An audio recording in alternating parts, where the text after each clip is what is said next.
കനകം മൂലം കാമിനി മൂലം കലകം പലവിധ മുലകിൽ സുലഭം എന്ന കുഞ്ചൻ നമ്പ്യാരുടെ ഈരടികളെ ആധാരമാക്കിക്കൊണ്ട് മലയാളത്തിലൊരു സിനിമ ഇറങ്ങിയിട്ടുണ്ട് പൊന്മാൻ. മലയാളത്തിൻ്റെ പ്രിയപ്പെട്ട എഴുത്തുകാരനും നിരവധി ചെറുകഥകളിലൂടെയും നോവലുകളിലൂടെയും ഒക്കെ മലയാളികൾക്ക് സുപരിചിതനായിട്ടുള്ള പത്രപ്രവർത്തകൻ കൂടിയായിട്ടുള്ള GR ഇന്ദുഗോപൻ്റെ 4-5 ചെറുപ്പക്കാർ എന്ന കഥയെ ആധാരമാക്കിയാണ് പൊന്മാൻ എന്ന ജ്യോതിശങ്കറിനെ പരിചയപ്പെടുത്തേണ്ട കാര്യമൊന്നും തോന്നുന്നില്ല. നിരവധി മലയാള സിനിമകൾ, ബ്രഹ്മയുഗം അടക്കമുള്ള മലയാള സിനിമകളുടെ കലാസംവിധാനം നിർവഹിച്ച 2 തവണ സ്റ്റേറ്റ് അവാർഡ് നേടിയിട്ടുണ്ട്. GR ഇന്ദുഗോപൻ്റെ അമ്മിണിപ്പിള്ള വെട്ടുകേസ് എന്ന കഥയെ ആധാരമാക്കി ഒരു തെക്കൻ തല്ലുകേസ്, ബിജു മേനോൻ നായകനായി അഭിനയിച്ച ഒരു തെക്കൻ തല്ലുകേസ് എന്ന സിനിമ കണ്ടവർക്ക് ഓർമ്മയുണ്ടാവും. ആ കാലഘട്ടത്തോട് ഏതാണ്ട് 80-കളിൽ 70-കളിലേക്ക് ഒരു കാലഘട്ടത്തോട് നീതി പുലർത്തുന്ന രീതിയിൽ ആ സിനിമ ചിത്രീകരിക്കാൻ അതിൻ്റെ അണിയറ പ്രവർത്തകർക്ക് കഴിഞ്ഞതുകൊണ്ട് തന്നെ സിനിമ മലയാളത്തിൽ ശ്രദ്ധിക്കപ്പെടുകയും കഥ ഏറെ ചർച്ചകൾക്ക് വിധേയമാവുകയൊക്കെ ചെയ്തിരുന്നു. കൊല്ലം ജില്ലയിലെ കടലോരത്തോട് ചേർന്നുള്ള ഒരു ഗ്രാമത്തിലാണ് ഈ കഥ നടക്കുന്നത്. പക്ഷേ കേരളത്തിലെമ്പാടുമുള്ള ദരിദ്ര കുടുംബങ്ങളിലെല്ലാം തന്നെ മുൻപ്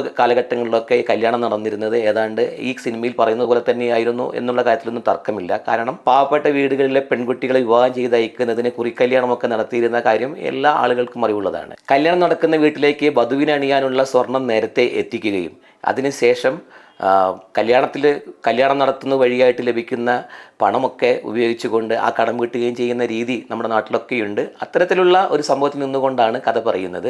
രണ്ടാം പകുതിയിൽ പറഞ്ഞു വെക്കേണ്ട കാര്യങ്ങൾ കൃത്യമായിട്ട് എഴുത്തുകാരൻ തന്നെ നിർവഹിക്കുന്നുണ്ട്. മാത്രമല്ല സിനിമ നിറയെ ദുരൂഹതകളും നിഗൂഢതകളും ഒക്കെ നിറഞ്ഞതാണ്. അത് തിയേറ്ററിൽ തന്നെ പ്രേക്ഷകർ കണ്ടറിയുക. സിനിമയുടെ ഈ കാലഘട്ടം എന്ന് പറയുന്നത് ബേസിൽ ജോസഫിൻ്റെ പിന്നാലെ പോവുകയാണ് എന്ന് ഞങ്ങൾ പറഞ്ഞിരുന്നു. അതിന് ആക്കം കൂട്ടുന്നതാണ് PP അജേഷ് എന്ന ബേസിലിൻ്റെ ഈ സിനിമയിലെ കഥാപാത്രവും. യഥാർത്ഥത്തിൽ ഇതുവരെയുള്ള സിനിമകളിലൊന്നും ഇത്ര ഡെപ്തുള്ള ഒരു കഥാപാത്രത്തെ അഭിനയിച്ച് പ്രതിഫലിപ്പിച്ച് കാണിക്കേണ്ട ഒരു കഥാപാത്രത്തെ ബേസിന് ലഭിച്ചിട്ടില്ല എന്നുള്ളത് നമ്മൾ കാണേണ്ടതുണ്ട്.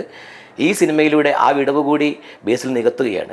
ഒരു സംവിധായക നിലയിൽ കൂടി ബേസിൽ ആർജിച്ചെടുത്തിട്ടുള്ള നിരീക്ഷണങ്ങളെ കൃത്യമായിട്ട് അവതരിപ്പിക്കുവാൻ, തൻ്റെ കഥാപാത്രത്തിലൂടെ അവതരിപ്പിക്കുവാൻ ബേസിലിന് സാധിച്ചിട്ടുണ്ട്.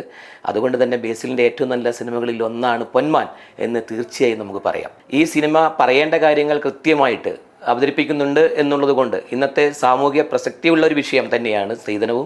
2 മണിക്കൂർ മാത്രമേ ദൈർഘ്യമുള്ളൂ സിനിമയ്ക്ക് എന്ന് പറയുന്നത് കൊണ്ട് തന്നെ ഇതിൻ്റെ ഏതൊരു മേഖല എടുത്ത് പരിശോധിച്ചാലും എല്ലാം നല്ല ബെറ്ററായിട്ട് ചെയ്യുവാൻ വേണ്ടി സാധിച്ചിട്ടുണ്ട്. ഛായാഗ്രഹണവും എഡിറ്റിങ്ങും കലാസംവിധാനവും ഇതിൻ്റെ ഗാനങ്ങളും സംഗീതവും ഒക്കെ സിനിമയ്ക്ക് ഏറ്റവും കൂടുതൽ മനോഹരമാക്കുന്ന രീതിയിലേക്ക് അതിൻ്റെ പങ്ക് നിർവഹിച്ചിട്ടുണ്ട്. ആദ്യ പകുതിയിൽ ചെറിയ ലാഗ്യങ്ങളൊക്കെ ഉണ്ടെങ്കിലും പ്രേക്ഷകരെ ചേർത്ത് നിർത്തുന്നതിൽ ഇതിൽ വന്നു പോകുന്ന കഥാപാത്രങ്ങൾക്കടക്കമുള്ള അഭിനേതാക്കൾക്ക് സാധിച്ചിട്ടുണ്ട് എന്നുള്ള കാര്യം എടുത്തു പറയണം.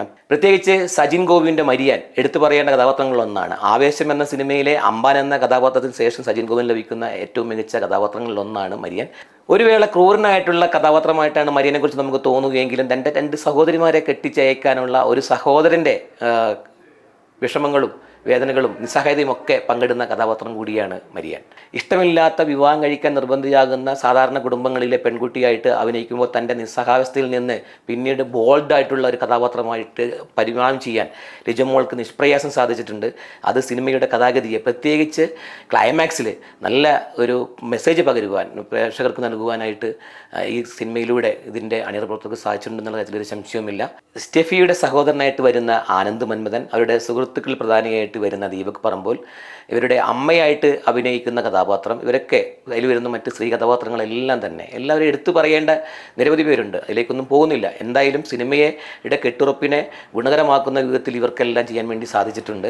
നല്ല കഥയും നല്ല അണിയറ പ്രവർത്തകരും കൂടുതൽ ഉണ്ടാവുന്നത് കൊണ്ട് തന്നെ മലയാള സിനിമയുടെ മുഖം മാറുന്നു എന്നുകൂടി ഈ അവസരത്തിൽ നമ്മൾ ഓർമ്മപ്പെടുത്തേണ്ടതുണ്ട്. DC ബുക്സ് പ്രസിദ്ധീകരിച്ചതാണ് GR ഇന്ദുഗോപൻ്റെ 4-5 ചെറുപ്പക്കാർ. അതിൻ്റെ കവർ പേജിൽ പറയുന്ന ഒരു വാചകമുണ്ട്: വ്യവസ്ഥയൊക്കെ ഒരവസ്ഥ വരെയേ ഉള്ളൂ അച്ചു.